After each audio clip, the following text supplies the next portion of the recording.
शहर में डकैती की वारदातों के खिलाफ आड़तियों ने एहतजाज करते हुए साहिवाल रोड को बंद कर दिया। मुजाहिरीन ने डाकू राज बंद करो के नारे लगाते हुए पुलिस पर डाकुओं की पुश्तपनाही का इल्जाम आयद कर दिया।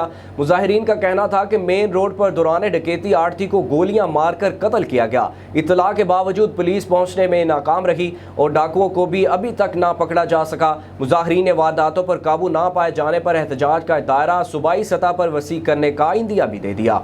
एहतजाज और अमन एहतजाज है और हमारी जब तक ये आवाज़ जहाँ तक पहुँच रही है, थाने से लेकर पाकपतन DPO और IG पंजाब और वज़ीर आला पंजाब और वज़ीर आज़म तक ये हमारी गुजारिश है, जब तक ये हमारे बच्चे राशिद का हमें इंसाफ नहीं मिलेगा, खुदा की कसम हम ये कसम उठाकर कहते हैं, हम रोडों पर निकलेंगे। पाकपतन के अंदर पाकपतन की सड़कों पर 15 से 20 मिनट फायरिंग होती रही, पुलिस होती रही और पुलिस को बार बार कॉल्स करने के बावजूद कोई एक्शन ना होना इस बात की तरफ इशारा करता है कि इन डकैतियों के पीछे पुलिस का हाथ है।